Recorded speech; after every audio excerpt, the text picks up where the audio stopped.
Saya terakhir 2017 ada orang datang bawa ke saya 20 miliar. Saya bilang, wah 20 M ya? Iya, satu koper. Asal Bung kembali. Iya, kalau Bung ditinggalin lingkungan kerja, kita kasih kerja Bung. Kalau Bung ditinggal istri, kita carikan istri buat Bung. Kurang banyak Mas. Kita bisa tambahin. Berapa? Bus kasih 100 untuk Bung. Woi, 100 M.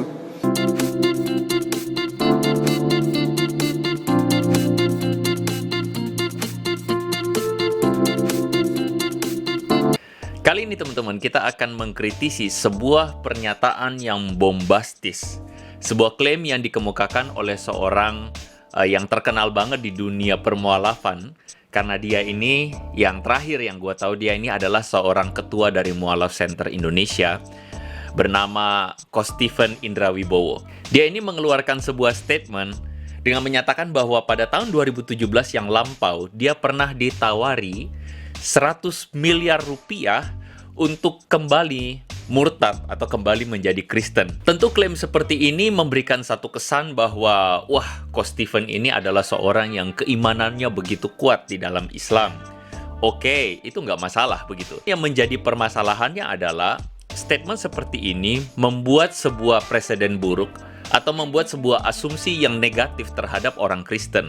Sebenarnya pola argumentasi seperti ini bukan hal yang baru, teman-teman. Kita tentu pernah menemukan ada model-model dakwah yang seakan-akan menakuti orang dengan memberikan sebuah persepsi bahwa orang Kristen itu melakukan kristenisasi dengan menggunakan uang atau Indomie atau sembako. Kira-kira seperti ini. Dulu yang mengambil gelar doktor teologi yang diwisuda di Boston Amerika ini dari Indonesia ini hanya 3 orang. Yang pertama adalah saya, yang kedua Dr. Cornelis yang menembak kaki dan dada saya, yang ketiga Dr. Johan yang memukuli saya pakai besi panas dan kursi rotan sehingga tulang punggung saya 13 yang patah. Saya ditunjuk sebagai ketua misionaris internasional dalam dan luar negeri, dan saya membagi-bagikan kekayaan untuk mengiming-imingi orang Islam masuk agama Nasrani dengan uang, pakaian, beras, Indomie, susu, gula pasir, dan kebutuhan hidup sehari-hari. Kita harus membuka mata lebar-lebar karena model dakwah seperti ini tentu memberikan sebuah preseden buruk, menimbulkan sebuah kecurigaan terhadap orang Kristen, seakan-akan orang Kristen atau kebaikan yang dilakukan oleh orang Kristen itu ujung-ujungnya adalah kristenisasi. Dan hal seperti ini harus kita lawan. Oleh karena itu, di dalam video ini kita akan menyelidik 2 alternatif. Yang pertama, kita akan mempertanyakan atau mengkritisi kesaksian dari Coach Stephen ini, apakah ini sesuatu yang masuk akal? Gue menemukan ada sebuah kejanggalan yang luar biasa dari statement dia dengan 100 M-nya tadi itu. Yang kedua, tentu terbuka kemungkinan bahwa apa yang dia katakan memang demikian adanya. Dia pernah mengalaminya. Dan tentu kita akan mengkritisi kembali jika memang ada orang Kristen yang demikian. Jadi alternatif manakah yang paling masuk akal? Teman-temanlah yang menentukan.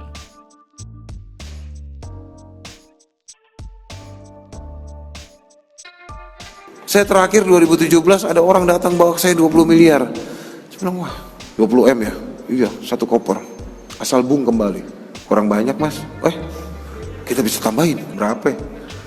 Bus kasih 100 untuk Bung. Woi, 100 M. Teman-teman, kita melihat klaimnya bombastis sekali ya. Seakan-akan luar biasa seorang Stephen Indra Wibowo ini sampai-sampai ada orang yang rela untuk menawarkan sejumlah uang sampai 100 M plus pekerjaan dan wanita bahkan untuk memurtadkan dia kembali. Tentu konteksnya adalah membuat dia kembali ke agama lama, yaitu Kristen atau dalam pengakuan dia adalah Katolik begitu. Tentunya akal sehat kita meronta-ronta dan kemudian kita mempertanyakan apakah ada seorang yang layak sekali untuk kemudian dikembalikan ke agama asal dengan sejumlah uang sampai 100 M. Tapi begini, gue menemukan ada satu hal yang janggal banget tentang pengakuan dia secara detail bahwa dia bilang ada orang yang datang ke rumahnya membawa 20 miliar di dalam satu koper. Ada orang datang bawa ke saya 20 miliar. Saya bilang, wah 20 M ya? Iya, satu koper. Pertanyaannya teman-teman, apakah uang 20 miliar itu sanggup masuk di dalam satu koper? Mungkin ada teman-teman yang bekerja di bank atau punya uang sebanyak itu, teman-teman mungkin bisa kasih informasinya di bawah di kolom komentar. Tetapi gue menemukan satu video yang menarik sekali, di mana ada orang yang mencoba untuk menunjukkan seberapa banyak sih 1M itu. Kita lihat ini. Satu bundle ini bernilai 50 juta. Ternyata uang 1 miliar ini cukup atau muat di kardus air mineral. Nah teman-teman, dari video ini kita melihat bahwa uang 1M itu sebesar, volumenya itu sebesar 1 dus aqua. Coba kita pikirkan, itu 1M, 20M berarti 20 kali lipat dus aqua.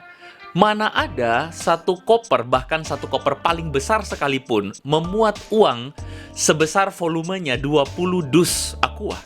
20M ya? Iya, satu koper. La encontré porque estaba la ballena agarrada metida entre las piedras de Chipiona del faro. Sehingga dari sini gue melihat bahwa statement dari Koh Stephen ini adalah statement halu, mengada-ada, dan cenderung kita pertanyakan dia ini bohong atau tidak. Tetapi mungkin ada teman-teman yang membela Koh Stephen ini lalu mengatakan, oh dia mungkin salah ingat kali, itu ada beberapa koper tapi dia bilangnya satu koper aja. Tetapi teman-teman, kita mesti ingat, ini adalah sebuah peristiwa bombastis. 20M itu uang yang gak sedikit, banyak banget.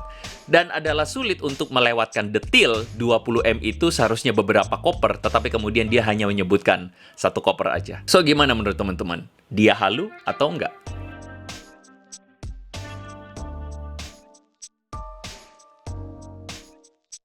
Pertanyaannya, apakah benar Kristen melakukan cara-cara yang demikian, menawarkan sampai 100M untuk memurtadkan orang atau mengembalikan orang kepada Kristen? Gua sangat meragukannya. Karena apa? Karena memang kekristenan mengajarkan bahwa kita tidak melakukan hal-hal yang demikian. Uang tidak boleh dan sama sekali tidak akan pernah menjadi sebuah alat untuk menginjili orang atau membawa orang kepada Tuhan. Paulus mengatakan dalam 1 Timotius pasal 6 ayat 10 bahwa akar dari segala kejahatan ialah cinta uang. Sebab oleh memburu uanglah beberapa orang telah menyimpang dari iman dan menyiksa dirinya dengan berbagai duka. Uang itu sifatnya netral, tetapi cinta uang itu yang menyesatkan orang. Malah sebenarnya dikatakan bahwa oleh memburu uang orang menyimpang dari iman. Sehingga atas dasar apakah kita mengatakan bahwa dengan menggunakan uang membawa orang kepada iman? Justru dengan menggunakan uang, orang akan lebih tersesat dari iman dan justru lebih cinta uang. Dan tentu orang Kristen tidak akan pernah melakukan hal-hal yang demikian. Kalaupun misalnya saja memang apa yang dikatakan Ustadz Koh Stephen ini benar bahwa ada orang Kristen yang melakukan hal itu, maka tentu ini bukan orang Kristen dan ini tentu saja tidak mewakili kekristenan sama sekali. Kesaksian seperti ini tentu menimbulkan asumsi yang buruk dan menimbulkan kecurigaan kepada orang Kristen, kebaikan yang dilakukan oleh orang Kristen, dan tentu ini adalah sesuatu yang sangat amat negatif.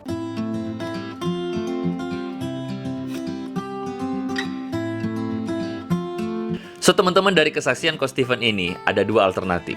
Yang pertama, dia halu karena kesaksiannya sangat amat janggal dan cenderung kemungkinan besar ini adalah kesaksian yang bohong. Atau kemungkinan kedua, memang dia jujur, tetapi itu adalah orang Kristenan. Tentunya orang Kristen yang melakukannya adalah orang Kristen yang ngawur sama sekali. Menurut teman-teman, manakah yang lebih masuk akal? Silakan speak up. Tulis pendapat teman-teman di kolom komentar di bawah. So, video reaction ini sampai di sini saja. Semoga video ini memberikan sebuah pencerahan kepada setiap kita, memberikan penjelasan kepada mereka yang menuduh kita secara serampangan, memberikan jawaban kepada mereka yang mencari, dan memperkuat setiap iman kita. So, make it simple, make it meaningful. May God bless you.